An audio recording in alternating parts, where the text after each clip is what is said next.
السلام علیکم ورحمۃ اللہ وبرکاتہ۔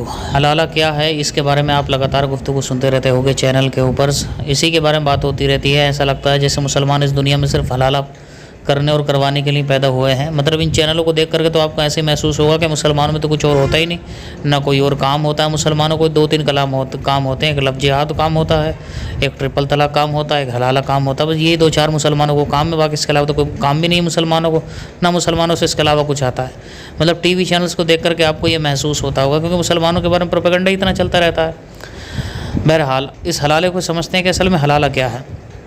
تو اس سے پہلے آپ یہ سمجھ لیجئے کہ اصل میں اسلام کے اندر یہ کانسیپٹ ہے کہ اگر کسی نے مرد نے اپنی بیوی کو ایک طلاق دے دی، طلاق دینے کے بعد میں جو ہے اب اس نے اپنی عدت کاٹ لی، اب یہ چاہتا ہے کہ اس سے نکاح کر لے، واپس اس کے نکاح میں آ جائے، تو اس سے نکاح کر سکتا ہے، وہ اس کے نکاح میں آ جائے گی، کوئی حلالے کی ضرورت نہیں۔ دو طلاقیں دے دی تب بھی کوئی حلالے کی ضرورت نہیں۔ اب تین طلاقیں دے دیں، تین طلاقیں دینے کے بعد میں اسلام کہتا ہے کہ وہ اس کی طرف آ نہیں سکتا ہے۔ کیوں؟ کیونکہ بھئی طلاق دے رہا ہے کوئی انسان کسی عورت کو، تو پھر اس کی زندگی پوری اسٹیک پر لگ رہی ہے، اور طلاق جو ہے وہ بہت ہی ناپسندیدہ امر ہے اسلام کے اندر۔ اب جب اس نے تین طلاقیں دے دیں تو اس نے بہت ہی ہلکا سمجھ لیا عورت کی زندگی کو، تو اس لیے اب اس سے یہ حق ہی چھین لیا گیا کہ یہ واپس اس عورت سے نکاح کرے۔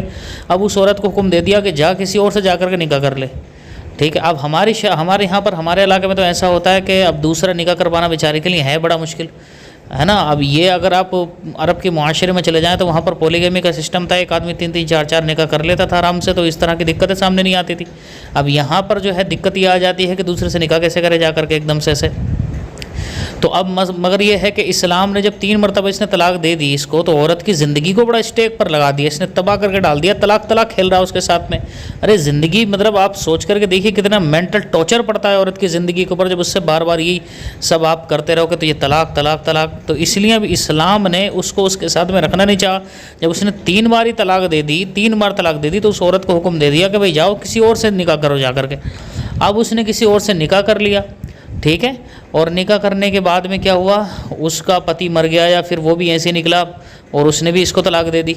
تو اب سوال یہاں پر یہ اٹھتا ہے کہ کیا یہ اسی سے واپس نکاح کر سکتی ہے جس سے پہلا شوہر تھا اس کا، یا پھر کسی اور سے کرنا، یا کسی اور سے کر سکتی ہے؟ تو یہاں پر شریعت نے کہا کہ اب اس کو اس کے کیے کی ایک طرح سے سزا بھی مل چکی ہے، اس عورت کے اوپر ہے چاہے تو اگر یہ حالات سازگار دیکھتی ہے تو اس عورت کے اس پتی سے بھی شادی کر سکتے ہیں، ورنہ کوئی ضروری نہیں اس سے نہ کرے۔ آپ کو پتہ ہے کہ کسی طرح کا بدبخت ہے یہ، پھر یہ سب ناٹک کرے گا تو کسی اور سے جا کر کے، اس کے اوپر کوئی باؤنڈیشن نہیں ہے، کسی اور سے جا کر کے نکاح کر لے۔ تو بس اب ہوا یہ کہ جو عورت اس کے اوپر تین مرتبہ نکاح کرنے کے بعد میں حرام ہو گئی تھی، تین مرتبہ طلاق دینے کے بعد میں حرام ہو گئی تھی، وہ کسی اور سے جب اس نے شادی کر لی، اس کا پتی وتی مر گیا یا اس نے اس کو طلاق دے دی، تو واپس اس کے لیے حلال ہو گیا کہ یہ اپنے پہلے شوہر سے نہیں چاہے تو نکاح کر سکتی ہے، کوئی ضروری نہیں ہے۔ بس اسی کو کہہ دیا کہ یہ حلالہ ہے، بس اس کے علاوہ کچھ نہیں ہے۔ کوئی شریعت میں یہ اس کا یہ مطلب نہیں کوئی جو ہے کوئی بھیڑیے قسم کے لوگ جو ہیں وہ دکانیں کھول کر کے بیٹھ جائیں کہ آؤ اور طلاقیں کرواؤ۔ مطلب اتنا ناٹک بنا کر دیا ان لوگوں نے، تو پھر موویاں بنا دی ہیں اس کے اوپر، ہر طریقے سے مسلمانوں کے خلاف جو ایجنڈے پھیلائیں کہ وہ اس کا ابو طلاق، اس کا ابو حلالہ کرے گا، اس کا بھیا اس کا جیٹھ حلالہ کرے گا، سب ناٹک بنا کر دیا فالتو باتوں کا۔ تو یہ سب بکواس ہے۔ حلالہ کرنے والے پر اللہ کے رسول علیہ الصلوۃ والسلام نے حدیث میں لعنت فرمائی ہے۔ بھئی یہ تو ایک سچویشن ہے، یہ ایک رزلٹ ہے، یہ کوئی پروسیس نہیں بتایا، یہ ایک رزلٹ بتایا ہے، ٹھیک ہے، ایک رزلٹ بتایا اس بات کا کہ بھئی اگر اس سے نکاح تین مرتبہ جب اس نے طلاق دے دی تو کسی نے اور سے نکاح کر لیا، پھر اس کے بعد میں پتی مر گیا تو واپس نکاح کر سکتے نہیں کر سکتے، یہ رزلٹ ہے، کوئی پروسیس نہیں بتایا کہ اس کو فالو کرے اگر تین بار طلاق دے دیے تو، ایسا نہیں ہے، ٹھیک ہے۔ لوگوں نے اس کو پروسیس کی طرح لے کر کے اب اس کے اوپر لگاتار چڑے پڑے ہیں فالتو میں۔ بہرحال اللہ تبارک و تعالی ہم کو ان بکواسات سے بچنے کی توفیق عطا فرمائے۔ بھئی ہر چیز جو ہوتی ہے نا ایک اچھے چیز کے لیے استعمال ہوتی ہے، اچھی چیز کے لیے وضع ہوتی ہے، تو اس چیز کا غلط استعمال ہونے لگتا ہے۔ غلط استعمال ہونے کا مطلب یہ نہیں کہ اس چیز کو ختم اور ناپید کر دیا جائے یا اس کو وجود کو برا سمجھا جانے لگے۔ جیسے مثال کے طور پر چھری ہے، تو چھری جو ہے مرچیں کاٹنے کے لیے مثال کے طور پر وضع ہوئی، سبزی کاٹنے کے لیے وضع ہوئی، اس سے کوئی گردنیں کاٹنے لگے تو اس کا مطلب چھری کا وجود برا نہیں ہے، ٹھیک ہے. اسی طریقے سے بومب ہے، نیوکلر بومبس ہیں، ان کا جو وجود ہے وہ اپنے سیماؤں کی، اپنے دیش کی حفاظت کرنے کے لیے ہے تاکہ کوئی دوسرا دیش آ کر کے قبضہ نہ کر لے. لیکن اسی سے آپ نے دیکھا ہیروشیما ناگاساکی پر یہ پلٹ دیے گئے اور اس کی وجہ سے کتنی جانیں تباہ ہوئیں، آج تک وہاں پر اس کا افیکٹ ہے. لیکن اس کا غلط استعمال بھی ہو گیا، تو اس کا مطلب یہ نہیں کہ وہ چیزیں جو ہیں اپنی اصل میں غلط ہو گئی ہیں.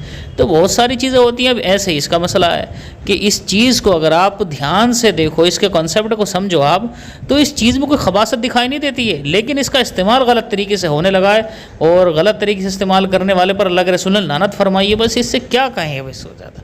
اللہ تبارک و تعالیٰ سمجھنے کی توفیق دے. السلام علیکم.